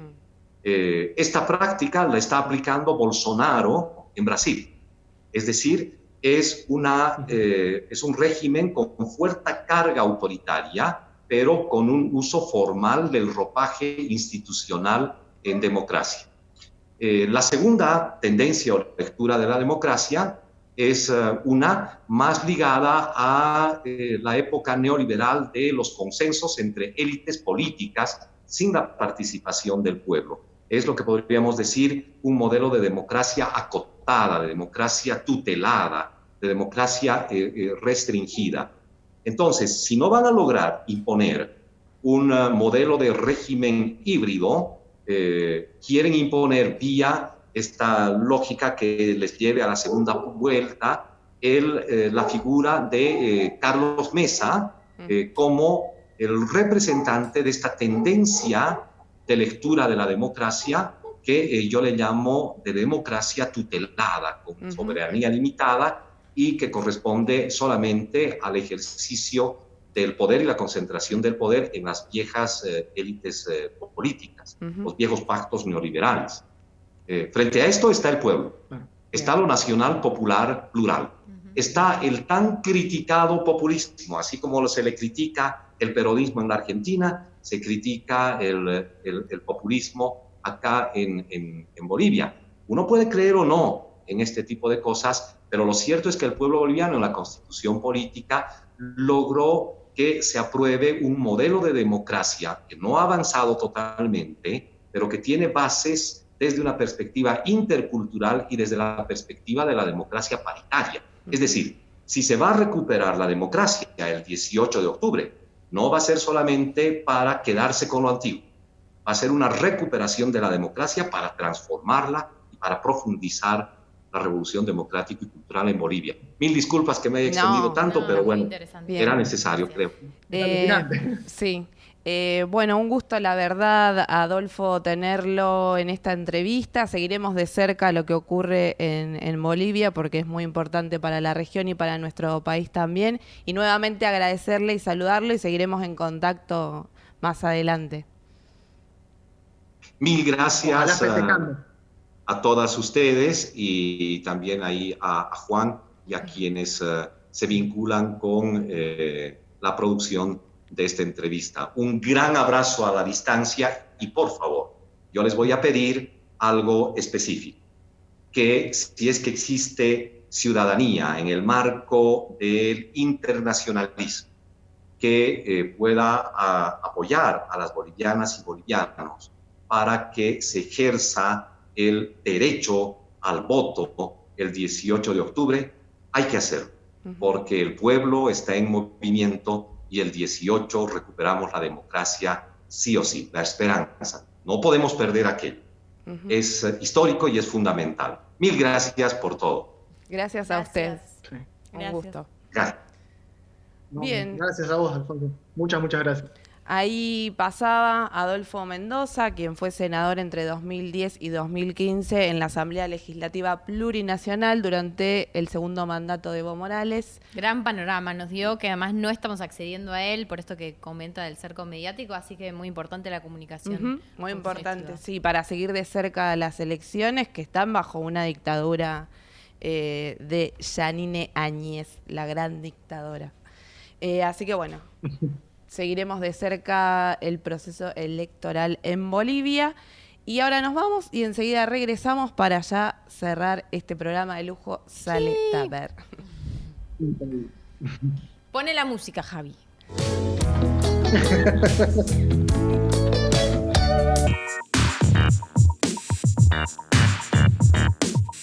Este rostro, sin desearlo, se transformó en bandera de la protesta social. Ferreira, de 23 años, un joven que murió en medio de las protestas, un joven del polo obrero. Elsa Rodríguez, de 56 años, continúa en estado desesperante.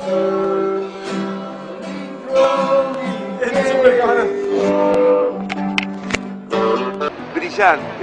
Es un compañero que a los 13 años ocupó Sacetru. Cuando los compañeros lo vieron en televisión, luego de esas 12 horas, le dijeron, flaco, vos tenés que ser el delegado del colegio, de la división, y lo eligieron delegado.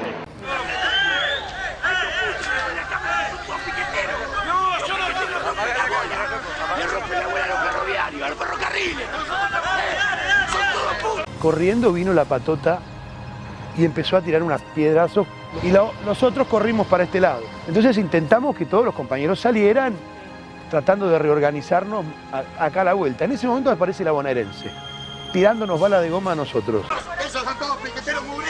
Yo lo increpo al jefe del operativo y le digo, pero ustedes están locos. Nosotros estamos tratando de sacar a la gente herida y ustedes nos tiran a nosotros. ¿Por qué no sacan a la gente que está arriba de la vía? Bueno, hoy impedimos que un grupo de activistas de los partidos de izquierda y pseudo trabajadores ferroviarios intentaron cortar la vía y nosotros lo único que hicimos fue impedir el corte de vía.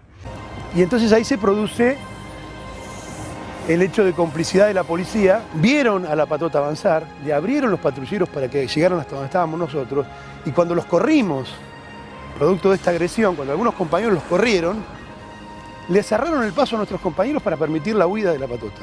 Ya se lo dije la otra vez, lo que no hace la policía, lo que no hacen los jueces, bueno, en la medida que podamos lo vamos a hacer nosotros los ferroviarios. Pedraza, junto con su grupo de la patota sindical, en su carácter de burócrata de la Unión Ferroviaria. La querella del Partido Obrero, la doctora Verdú por Correpi, nos está hablando de un plan de 3 patas. Empresarios, ferroviarios y gobierno.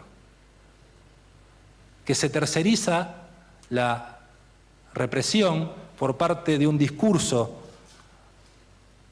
de un gobierno que por un lado dice que no se criminaliza la protesta y por el otro lado permite que particulares lo hagan. Aparece una compañera, Nancy, que me dice, le pegaron un tiro en la cabeza a Elsa. Abrió un comedor que se llamaba el Rayito del Sol, tenía 90 chicos para darle de comer y se fue incorporando cada día más, y que nunca se veía mi mamá acá. En su casa nunca estaba. Un 24 de diciembre, mi mamá eran las 12 de la noche y estaba entregando los navideños de los compañeros. Estábamos esperando acá para comer y ella entregando los navideños de los compañeros, porque muchos compañeros que estaban necesitando también. En lo episódico está la sustancia. En el tramo final de su vida, Mariano Ferreira gritaba Unión de los Trabajadores, en la idea de gritarle a los que lo agredían que los enemigos no son ellos, el enemigo está en otro lado. La respuesta que tuvo fue Viva Perón.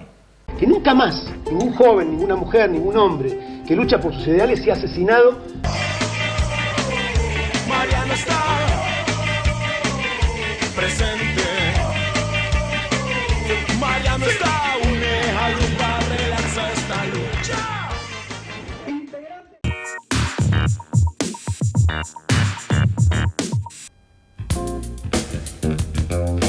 Bien, Lucy. Ahora sí voy a bailar.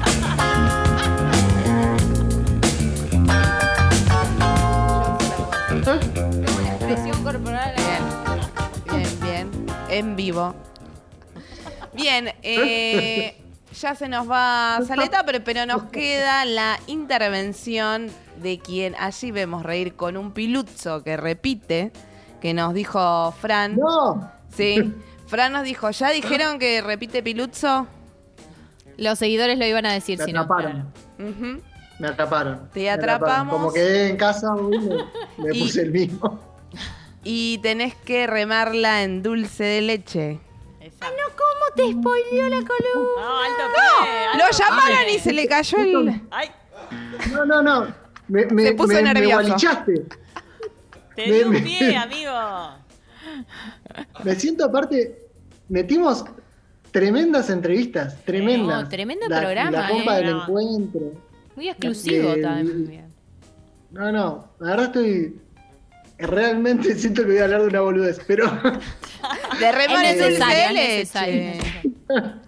me pasa siempre lo mismo que Flora hace una columna sobre su tema de investigación que quiero empalmarle con lo mismo. Bien. Claro. Así que me voy a colgar también de una fecha, el 11 de octubre, fue el Día Mundial del Dulce de Leche. Bien.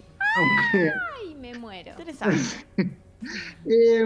es una fecha que se conmemora por una rosca de patrimonio que se votó en la UNESCO en 1995, sin demasiada relevancia particular, pero que está bueno para hablar un poco del producto Ujú. y de la historia que tiene detrás. En Argentina lo ubicamos como nuestra dulzura predilecta y como originaria de nuestra patria, a partir de una historia que cuenta la leyenda que en 1829 Lavalle terminaba de guerrear con Rosas y luego de firmar el pacto, Rosas lo invita a su casa y le dice, sentate, acostate acá en este cátedre, y Lavalle tira las botas y se sienta.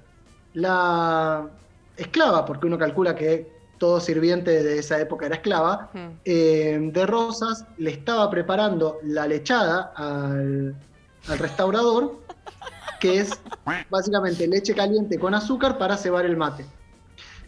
Cuando se acerca y ve las botas, dice, llegó Don Rosas, le voy a hacer la lechada. Cuando se acerca a llevarle la leche con azúcar... ¿Cómo? Hay que decir lechada. No puede más. Tiene lechada. ahí lo tiene Flor Metal, ¿eh? No, tiene la idea pija. Y lo que pasa es que la mujer ve que en realidad no era Rosa. Digo, lechada de vuelta. Ella se acerca con la lechada, ve que no era Rosas y se pone como loca. Entonces se arma como un revuelo en la estancia, la leche sigue hirviendo y cuando la van a ver es ese caramelo, es ese dulce a base de leche. El tema es que es poco probable que haya sido así, ya que hay muchas preparaciones muy parecidas alrededor del mundo. De hecho, en Rusia tienen su propio dulce de leche que se llama, lo voy a leer porque es un poco difícil, es gushonka. Gushonka. Una tostada con gushonka. Claro. Panqueque con gushonka. Plan con gushonka. Así como en la India hay otra versión, de hecho hay dos que están datadas de 5.000 años cada una. Una es el rabidi y el otro es el koya, que repiten la misma lógica. Básicamente reducir azúcar para conservar la leche más tiempo. Claro. Es un método como pasa con la fruta, que por el exceso de azúcar inhibe la reproducción de bacterias. Eso hace que en casi todo el mundo donde hay vacas hay alguna forma de conservarla a base de azúcar. Pero nosotros la adoptamos como muy nuestra. Y eso tiene que ver, entre otras cosas, porque fuimos uno de los primeros países donde se empezaron a hacer fábricas de dulce de leche. Claro. La primera fue la Martona, en 1889, que le pusieron así por el nombre de la hija del dueño, que era la mamá de Bioy Casares. Y años después, ya en el siglo XX, tenés grandes empresas que empiezan a hacer dulce de leche en cantidad. La más grande, que al día de hoy es la que más dulce de leche produce, es Bacalín, que se fundó en 1935 y es la que rellena la mayor cantidad de alfajores. Que de hecho es la misma de Habana y de Guaymallén, pero tienen diferentes fórmulas y no las venden al público. Diferentes fórmulas, claro. Sí. ¡Qué locura! Sí. Sucedió. Sí. Es así. Y para darle la nota política, siendo que quería que fuera la nota más liviana después de discutir de elecciones en un golpe de Estado, el dulce de leche para nosotros rellenó también algo bastante político que tiene que ver con las confituras, las facturas que hacían los trabajadores anarquistas, sobre todo italianos y gallegos, que como eran gente de obraje más que profesionales, como podían ser los alemanes, que venían más contadores, abogados, eran mucho de la panadería, la lechería, la quesería, y incluyeron en las panaderías primero porteñas y después de todo el país algunas pequeñas consignas anarquistas como las bolas de fraile o suspiro de monja para cuestionar a la iglesia y los cañoncitos para el ejército que rellenaban con dulce de leche. Quiero decir, Y los en relación a vigilantes. esta columna que estoy mandando saludos, el programa pasado y ahora este, no es que estoy mandando saludos, a Liz, nuestra columnista estrella, no le gusta el dulce de leche.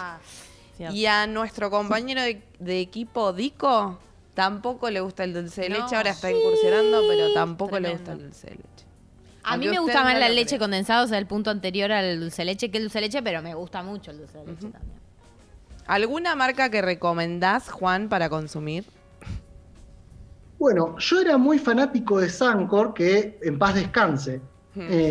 Hace años que ya Sancor se fundió, y de hecho una cosa curiosa es que al igual que varios dulces de leche por la crisis de la industria lechera en Argentina, se está empaquetando dulce de leche que viene de Chile.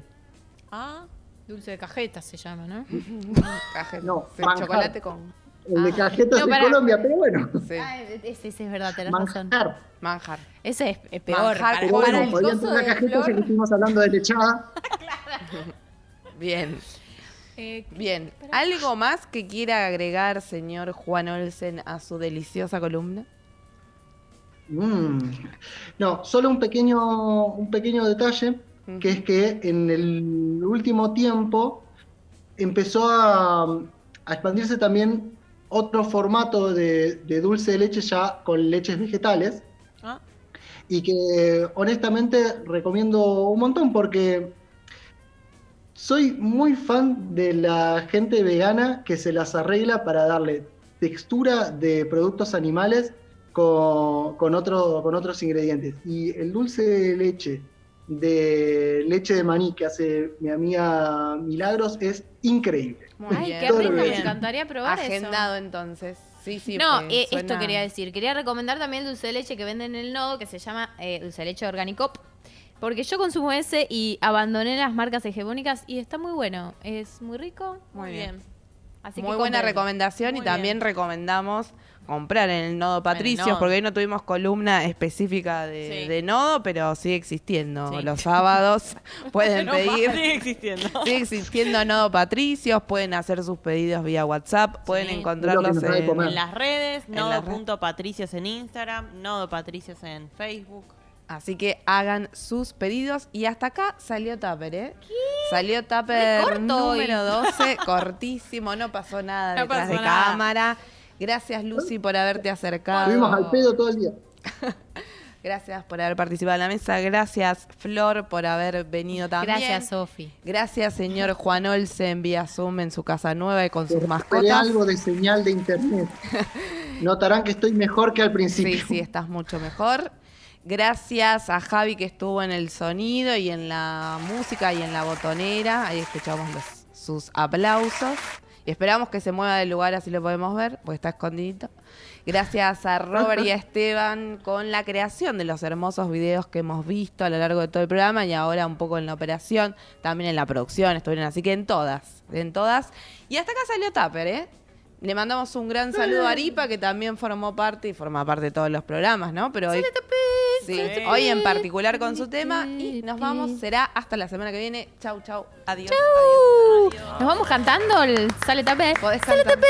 Tupper, sale Tupper.